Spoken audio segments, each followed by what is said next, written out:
Schönen guten Tag. Hallo. Klassenarbeit. Wir sind in der mündlichen Prüfung und ihr stellt die Fragen. So, zack. Gucken wir mal, was es heute so gibt. Also, die erste Frage, da fragt jemand, habt ihr eigentlich mal dieses Gossy Candy Spiel gespielt? The Beginning? Ja. Habe ich tatsächlich mal. Habe ich auch. Ja, das war super. Also es war wirklich sehr gut. Ne? Mhm. Inspiriert von etwas, was wir selber mal konzipiert hatten für paar Sachen, Gedanken, Konstrukte, irgendwas für die Schublade, Gedöns, irgendwie so, ne? Und das war ziemlich cool. Ne? Ich glaube, Handy-Games haben das gemacht, ne? Weiß ich gar nicht. Ja, das Problem war, das war damals zu dieser Jamba-Spar-Abo-Zeit. Ja. Und deswegen ist die Technik heute überhaupt total überholt. Ja. Und man kann dieses Ding vernünftig gar nicht mehr spielen, es sei denn, man hat einen Emulator oder sowas. Und das ist natürlich schade. Und das jetzt irgendwie, das wäre ja eigentlich voll das Ding, das als App nochmal rauszubringen. Ne, Handy-Games? Wäre doch cool, oder? Aber das ist technisch gar nicht so einfach. Man müsste das irgendwie wahrscheinlich nochmal machen. Und dann fand ich die Idee und wie das so aufbereitet war auch total cool. Ja. Das ist auch mega nostalgisch. Und wie der Kampf integriert war, da hatte ich so ein paar Probleme. Aber ich habe auch häufig Probleme mit Kampf. War so ähnlich wie die ersten Final Fantasy Teile auf dem Game Boy. So, das hat mich sehr daran erinnert. Deswegen fand ich das ziemlich cool. Schon, ich auch. Ja. Hat mir Spaß gemacht. Jetzt muss ich mal gucken hier, dass ich in der richtigen Reihe bin. Das ist nämlich ein bisschen klein geschrieben.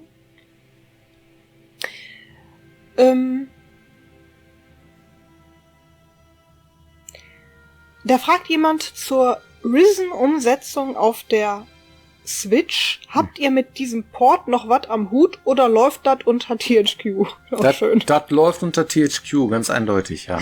Nein, da sind wir nicht dran beteiligt. Ja. Deswegen nutzt es auch nichts, wenn ihr uns nach irgendwelchen Sachen fragt, irgendwie technisch, weil wir da überhaupt nichts dran gemacht haben und auch nicht mit der Entwicklungsumgebung vertraut sind. Da müsstet ihr euch direkt an THQ wenden.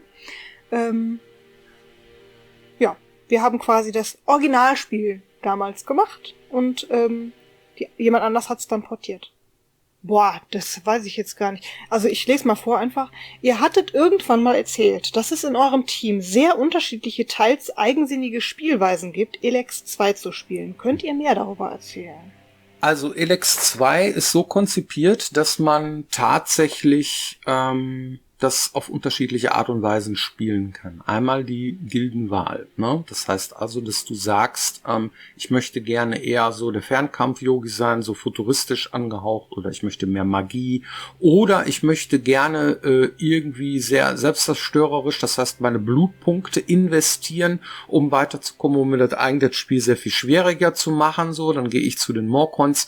Oder ich will gar keiner Gilde beitreten, dann wähle ich den etwas schwereren Weg generell, weil ich halt nicht so gute Rüstung kriege wie bei den Gilden. Den gildenlosen Weg, ja, das sind schon mal spielerisch und auch storytechnisch Unterschiede, ja. Und dann gibt es auch auf jeden Fall noch die Möglichkeit, moralisch unterschiedlich zu handeln. Dass du also im Grunde genommen entweder deinen eigenen Charakter spielst, wie du gerade drauf bist, oder eben genau das Gegenteil davon. Bei den meisten Menschen ist es so, dass sie eher so rechtschaffen spielen wollen, ne? Und, oder das halt so irgendwie passiert. Wir haben mal wirklich auch viele mal gefragt, auch weniger als 100 Leute hatten wir hier mal, ne? Die meisten spielen dann rechtschaffen, obwohl sie eigentlich, ja, sie wissen, es gibt den bösen Weg so, ja, oder den mittleren oder wer auch immer, die unterschiedlichen Wege, aber tendenziell gibt es immer eine Sache und die ist meistens immer so die rechtschaffen, aber man kann auch mal das Gegenteil versuchen, so, ja, oder den mittleren Weg zu wählen, mal so, moralisch so, ich bin hier Flexitarier, was Killer-Klamotten angeht oder solche Dinge. Das kannst du machen, ja. Du kannst sehr weit exploren, das heißt, du kannst die Welt leer spielen, ja. Bist aber auch nicht darauf angewiesen, die komplett leer zu spielen. Du kannst auch sagen, okay, ich spiele straight die Hauptstory durch, ja. Dann ist das Spiel sehr, sehr viel kürzer und vom Tuning her dann auch sehr viel anspruchsvoller, ja. und noch diverse andere Sachen. Also das ist schon möglich. Wir zwingen den Spieler nicht auf, wo er als erstes hingeht, was er überhaupt macht in dem Spiel und wie er die Dinge löst, die auch immer auf unterschiedlichen Art und Weisen zu lösen sind. Das heißt, die Quests haben auch sehr viel Tricks. Das heißt, behalte ich das Schwert jetzt oder gebe ich es ab, wie mir aufgetragen wurde, oder verkaufe ich es, nehme dann die Kohle dafür für mein Zeug und so weiter und so weiter. Hab natürlich dann Ärger mit dem Charakter, dem ich das dann nicht gegeben habe und so weiter. Und also es ist sehr, sehr, sehr vielschichtig und sehr frei, unser Spiel. Und ja. Das sind alles auch Bereiche, die euch ja genauso betreffen. Das heißt, wir als Entwickler spielen während der Entwicklung manchmal auch noch ein bisschen anders, indem wir zum Beispiel verschiedene Dinge explizit testen. Also wenn wir jetzt zum Beispiel nur die Story testen, damit sie beispielsweise in die Sprachaufnahmen reingegeben werden können, dann skippen wir erstmal alle Monster und Kämpfe. Das ist dann völlig Tuning-irrelevant und hat überhaupt nichts damit zu tun. Das kommt alles später. Aber für die Dialoge ist es sehr relevant, damit wir überhaupt durchkommen und sagen können, okay, wir sind fertig. Jetzt könnt ihr anfangen mit den Sprachaufnahmen. Hoffentlich hat es alles gepasst.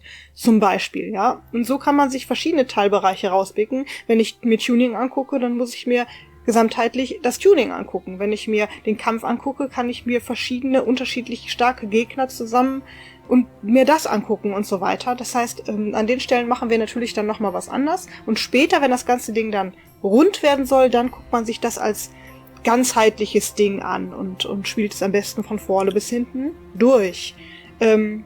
Ich persönlich finde immer am schönsten, wenn Leute da draußen das Spiel dann so spielen, wie sie selbst, wie es ihnen selbst ergeht. Das heißt, diese Idee, dem Spiel nicht zu folgen, sondern zu sagen, ich bin jetzt der Typ, was würde ich jetzt tun, finde ich viel schöner, anstatt zu sagen, was sagt mir denn jetzt das Spiel, was ich tun soll? Wo ist denn jetzt der Questpöppel an oder was weiß ich? Das ist mir persönlich eigentlich alles viel zu mechanisch. Wenn du jetzt irgendwo in der Pampa stehst und dich fragst, was mache ich denn als nächstes? Was brauche ich denn jetzt? Und das machst du dann auch im Spiel, dann hast du erfahrungsgemäß das schönste Spielerlebnis. Das ist auch ein Klopper. Die Hintergründe der ganzen wichtigen Charaktere mit der eigentlichen Geschichte in Einklang zu bringen und dabei glaubhaft zu wirken, ist in meinen Augen der schwierigste Aspekt. Mhm. Nehmt ihr dafür Tabellen zur Hand oder wie kriegt ihr die einzelnen Details gebacken? Bah. Ach ja, oh Mann. Das Erste, was mir dazu einfällt, ist jahrelange Erfahrung. Ja, das heißt, dass man sich in irgendwelchen Sachen nicht verstricken darf. Ne? Man darf viele Begrifflichkeiten nicht einfach irgendwie verwenden. Wenn es eine Magier angelehnte Gilde gibt, ja, wie zum Beispiel die Alps bei Elex 2, ne? Oder die Berserker. Ne? Das heißt, dass wenn man von Magiern spricht, dass man dann auch immer die einen oder die anderen meint. So, ja. Oder dass man sagt irgendwie, ja, schwierig. Also man muss ein Glossar erzeugen. Ne? Sowas wie Zerstörung. Das Wort Zerstörung zu verwenden in Elex 2 bedeutet auch sofort, dass man es ins Bezug setzt zu dem Moralsystem. Ja, das heißt also, wenn einer sagt irgendwie, die Stadt sieht ja total kaputt aus und so, ne? Und Bully sagt dann sowas wie irgendwie, ja, finde ich auch total gut hier, weil ich stehe auf Zerstörung. Dann ist er böse in der Welt von Elex 2, wenn er das sagen würde. Das hat er nämlich mal gemacht. So. Und dann habe ich gesagt, Amadeus, du hast da sowas geschrieben, ja, da kriegen die Leute irgendwie einen falschen Drall. Entweder lügt er da, ja, aber dann ist er ein Lügner, ja, aber eigentlich ist er ja ein guter Kerl, der Bully. Ja, der ist eigentlich ein guter Kerl, der findet es eigentlich auch blöd. Das heißt also, wenn du blöde Sachen machst, wenn du böse Sachen machst, dann kriegst du da Gegenpunkte von ihm. Dann findet er das doof, wenn du bösartig bist. Am Anfang hat er aber gesagt, ich stehe auf Zerstörung. Und das ist halt so eine Sache, ja, wieso? Der gehört doch zu den Outlaws. Ja, der gehört zu den Outlaws, aber der tut das, was man ihm sagt, weil er die rechte Hand vom Duke ist. Und das heißt aber, er will eigentlich gut sein. Und das ist das, was den Charakter so cool macht. Das heißt, er darf sowas nicht sagen, wie, ich stehe auf Zerstörung. Ja, das ist ganz wichtig. Das heißt also, ne, da ist gemeint, wie kriegt man das in Einklang? Man kriegt es dann in Einklang. Bei vielen Sachen ist es nicht so wichtig. Da kann man ruhig ein bisschen rumspinnen und so, wie auf der Autobahn. Du kannst 120 fahren, ne? Und da kannst du halt links, rechts, das ist alles okay. Aber sobald du sagst, okay, ich fahre 400 Stundenklamotten, dann kommt die Kurve, Das geht dann nicht. Und das ist sowas, ne? Das heißt also, Zerstörung ist ein Begriff, den darfst du nicht einfach leichtfertig verwenden, wenn es ein Wert im Spiel ist, der als Moralkomponente irgendwo verwendet wird. Oder, ne, solche Dinge. Das heißt, es gibt ein Glossar von Wörtern, die nicht fälschlicherweise missverständlich verwendet werden dürfen. Alle anderen Sachen sind, sie sollten halt immer der Gilde, der Intention der Gilde irgendeinem Zoll Tribut leisten, ne, zollen, weil sie halt der Gilde angehören. Das heißt, die Intention von einem Charakter muss sich immer orientieren an seiner aktuellen Situation, in der er steckt, was viel mit seiner Gilde und mit seiner aktuellen Situation zu tun hat. So, ja. Und wenn es halt irgendwelche Aspekte gibt, die dann irgendwie wichtig sind, ne, wie Peter muss irgendwie auf die Schafe aufpassen und die Wölfe töten seine Viecher. Ne? Das kann man überall machen. Ja, man kann das überall machen. Nur Schafe machen zum Beispiel gar keinen Sinn bei den Alps. Schafe machen auch gar keinen Sinn bei den Morkons unten in der Höhle. Und wenn es das ist, wenn es wirklich Peter ist, ja, der irgendwie auf seine Schafe aufpasst und ich soll für ihn die Wölfe töten, dann muss das irgendwie Sinn machen. So, sowas macht man aber nicht. Man tut den Peter mit den Wölfen nicht mit irgendwo in der Höhle, sondern wo würde sie am besten hinpassen? Natürlich zu den Berserkern. Solche Dinge, ja. Und so ungefähr kriegen wir die Welt dann auch plausibel. Und die dürfen dann auch keinen Stuss daherreden, die Charaktere. Wenn wir mit so vielen Leuten an einer so komplexen Geschichte arbeiten, mit so vielen unterschiedlichen NPCs dann auch darin, Hintergrundgeschichte, Hauptstory und so weiter, und das im schlimmsten Fall auch noch über mehrere Teile, bietet sich dafür unwahrscheinlich eine Wikipedia an. Ja. Früher haben wir Docs benutzt und Tabellen tatsächlich, ja. Und heutzutage machen wir das nicht mehr. Ich weiß nicht, wie viele von euch sich schon mal mit Wikipedia auseinandergesetzt haben, aber im Grunde genommen ist das nichts anderes als ein großes Netzwerk.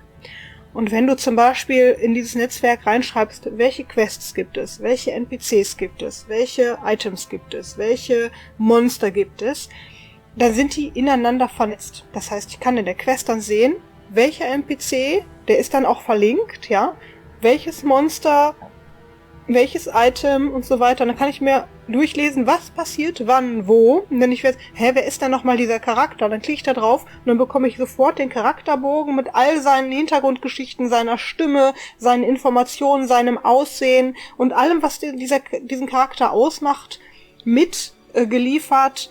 Dasselbe gilt für das Monster, das Geld, ne? Damit ich immer weiß, alles klar, was wird denn hier in der Situation gebraucht? Und dann kann man sich das in dem Spiel natürlich viel besser vorstellen, bevor man es implementiert. Und wenn man diese Sachen pflegt, und dazu gehören auch Hintergrundgeschichten, Glossar, Zeitstrahl und so weiter, das muss man alles mitpflegen. Und wenn einer was ändert, dann ändert das sofort für alle. Weil das ein lebendes Dokument ist und keins, was veraltet. Und das hat sich bei uns extrem bewährt, das so zu machen, damit wir alle immer auf dem gleichen Stand sind und nachgucken können. So Sachen wie Zeitstrahl und so, diese Basics-Geschichten, sowas wie Zerstörung darf nicht in einem anderen Kontext verwendet werden, ja, muss ganz am Anfang festgelegt werden und da muss man sich dann auch dran halten. Es wird sehr schwer, dann da noch was dran zu ändern. Das heißt, in den Jahren, die danach kommen, der Entwicklung, müssen sich auch alle an das System halten. Es sei denn, da wird sich was tatsächlich Grundlegendes. Die können das nicht Zerstörung nennen. Das ist zu allgemeingültig. Das benutze ich in jedem zweiten Satz. Das funktioniert so nicht. Ja, dann muss man das machen. Aber dann kann man es auch für alles dann auch ändern. In Wiki kann man dann auch per Search and Replace überall nach Zerstörung suchen. Und wenn man einen Satz formuliert und man sieht, hier sind Alps, die verlinkt man. Hier ist irgendwie der Held, okay, die verlinkt man. Hier ist irgendetwas über Zerstörung und so weiter. Das heißt, diese Wörter, die irgendeine doppelte Bedeutung haben kann, die dann auch zu taggen in Wiki. Und dann zu prüfen, da drauf zu klicken und zu gucken, wo wird das noch verwendet. Das ist dann die Methode, die dann funktioniert. Wenn es irgendwie so ein dubioser Begriff ist, wo man sagt irgendwie so, ja, was ist denn wild? Ist wild jetzt irgendwie ein Begriff, wo ich sage, der ist irgendwie wichtig, ja? Die Wilden zum Beispiel zu sagen oder sowas. Und man verlinkt sowas, dann merkt man auch ziemlich schnell, wo das verwendet wird. Und dann guckt man sich das und dann prüft man sich selber, ob das auch tatsächlich irgendwie, ob man da das Richtige gemacht hat. Was ist denn der Norden? Was ist der Süden? Was ist der Osten? Was ist der Westen? Benutze ich das als ja, wir hier im Norden? Wovon redet er da? Redet er von dem Land? Redet er von der Gilde? Wovon redet er? Wenn er sagt vom Norden. Ja, solche Dinge. Und diese Dinge, die sind ganz wichtig. Das hat mit Glossar zu tun, das hat mit Disziplin zu tun, wie man Begrifflichkeiten verwendet. Und wir machen trotzdem immer noch irgendwelche Fehler, die wir uns dann gegenseitig dann auch vorwerfen und dann sagen, guck mal hier, da hast du aber irgendeinen Stuss geschrieben, rück das mal gerade. Und das ist wichtig, das muss dann passieren. Und das ist ein Prozess, der immer gemeinschaftlich und sich gegenseitig kontrollieren immer wieder weiter passiert. Die nächste Frage ist, hat man als Entwickler jetzt schon im Kopf, was das nächste Projekt werden soll, beziehungsweise in welche Richtung es geht? Wann ist der Zeitpunkt, an dem man sich bei Abschluss einer Reihe um das nachfolgende neue Spiel Gedanken macht und in die Planung geht? Läuft es simultan zum Feinschliff des aktuellen Titels, früher oder später? Ja, ist etwa so ein Jahr, ne? Vor Release. Vor Release, ne? Dass so eine aktive Zeit stattfindet, wo ein Konzept entwickelt wird und wo tatsächlich schon konkrete Dinge, so wie die ich gerade erwähnt habe, wie so Begrifflichkeiten festgelegt werden, so, ne, wie Zerstörung, das ist dann wichtig und so weiter. Sowas wird da alles festgehalten. Es gibt so ein grob Konzept, ne, dafür dann, wo man dann sich so langsam rantastet. Und, aber vorher gibt es auch schon so Gespräche und schon irgendwie so Tendenzen dahin, was man als nächstes machen will. Das heißt, die Gespräche fangen schon sehr früh an. Ne? Was meinst du denn? Worauf hast du denn Bock beim nächsten Mal irgendwie? Auch wenn das 2 Jahre erst in der Zukunft ist oder so, dass man sich tatsächlich darüber unterhält, über die Situation des Teams. Wie ist das zusammengesetzt? Was erwarten wir jetzt in 3 Jahren? Wie sich der Markt entwickelt? Was ist der aktuelle Trend? Was passiert auf der GDC und so weiter? Das hat alles immer Einfluss auf den nächsten Titel. So, ja. Und diese Dinge, die muss man sich auch merken. Das heißt, du musst schon sehr früh anfangen, irgendwie einen Spickzettel zu schreiben, um dann auch die richtigen Entscheidungen zu treffen. Und dass man nicht dann erst dann irgendwie so, und jetzt machen wir das nächste Spiel, sich hinsetzen mit einem leeren Blatt Papier und dann, diesen Zustand, den mag ich überhaupt nicht, ja, weil er nämlich bedeutet, dass man Sachen doppelt und dreifach macht und dann sich auch ständig verrennt. Das heißt, man hat immer sein Notizbuch dabei und merkt sich Dinge und schaut irgendwie oder macht Fotos von irgendeiner Region. Boah, guck mal hier, wie geil das aussieht. Hätte mal wieder Bock auf so ein Spiel oder so. Das kann irgendwann sein und das sammelt man dann. Ne? Ja. Ja, stimmt. Kann ich bestätigen. Ideen hat man manchmal noch in der Schublade. Ja. Aber ob es der richtige Zeitpunkt ist, die auch auszupacken, das ist bestimmt was anderes. Und aktiv, ja, etwa ein Jahr. Und jedes Gespräch kann das beabsichtigen, ja. Schon, dann ist es dann manifestiert. Es muss dann aber auch Proof of Concept ist dann, ich unterhalte mich mit einer anderen Person darüber und dann kommt irgendwie, das ist eine absurde, blöde Idee. Ja, okay. Na, dann ist die sofort gestorben. Das kann auch passieren. Das ist immer ein Prozess. Immer. Es ist auch manchmal gruselig, denn das bedeutet, dass man viel raten muss. Ja, wir wissen natürlich nicht, was in 3 Jahren ist. Wir raten nur. Wir glauben nur. Wir hören und gucken. Aber letztendlich weiß man es erst in 3 Jahren. Die aktuellen Trends, die gerade jetzt passieren, ne, momentan ist super in aller Munde AI. Ne? Und es gibt auch sehr viele, die da jetzt schon in die Richtung forschen und machen und tun und so weiter. Wird's dann der nächste heiße Scheiß? Ganz bestimmt. Aber wo und wie und wann? Wir haben ja schon mal die Frage gekriegt, irgendwie könnt ihr nicht die AI da einbauen und euch die Geschichten erzählen lassen und so. Ja. Das kann man natürlich vorbereitend machen. Man kann sich inspirieren lassen, hatten wir dann gesagt. So. Das ist auch so. Das kann man machen. So. Wenn man das ins Spiel einbaut, ist es ein eigenes Spiel im Spiel, wenn du so willst. Ne? Und dann auch schon sehr beliebig, sage ich jetzt mal. Weil so eine AI macht dann auch einen eigenen Drall da rein. So, ne? Das darf sie dann ja auch, weil es eine AI, die eingebaut worden ist. Ne? Aber ich weiß nicht, ob sie in einem Spiel aktiv irgendwie, es ist eine AI, die aktiv läuft, irgendwie wirklich gut funktioniert. Das weiß ich nicht. Ne? Ich würde eher vermuten, dass nicht, aber gut. Ich weiß das nicht. Das weiß keiner von uns, wo das sich hin entwickelt. Ja, kommt auch immer darauf an, wofür. Ne? Wenn du jetzt zum Beispiel weißt, ach ja, ich mache jetzt die nächsten 5 Titel, sag ich jetzt mal total blöd, und brauche dafür, was weiß ich, Smalltalks. Ja. Und dann sagst du, ich bringe jetzt eine AI bei, Smalltalks zu generieren für irgendwelche Random-Situationen, weil ich das, was es ich nur so viele Jahre brauche. Dann kann sich der Aufwand, das dahin zu kriegen, dass das auch irgendwie nicht cheesy wirkt und dass das irgendwie vernünftig und irgendwie funktioniert und so weiter.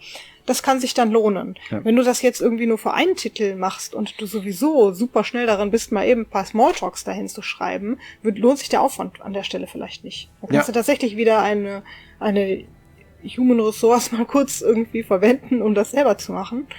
Ja, da muss man immer genau gucken, an welcher Stelle nimmt es einem denn tatsächlich Arbeit ab. und für welchen Zeitraum und in welcher Qualität. Und da entscheidet man dann. Aber im Auge behalten muss man sowas natürlich immer. Das ist im Auge behalten. So, und das ist ja auch die Antwort auf diese Frage. Wir sind dann auch aktuellen Trends unterworfen und gucken dann, wie sich das entwickelt. Und diese Ressourcen oder diese Dinge dann nicht zu nutzen, dürfte man dann auch nicht. Das muss man natürlich dann auch machen. Ne? Muss man schauen.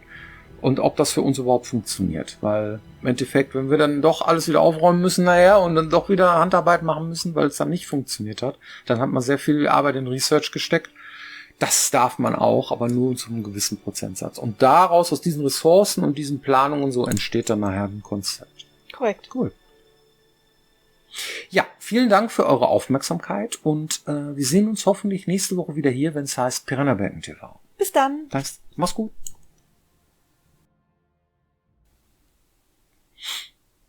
Oh, sehr viel schöne Fragen dabei. Ja. Konnte man viel gut...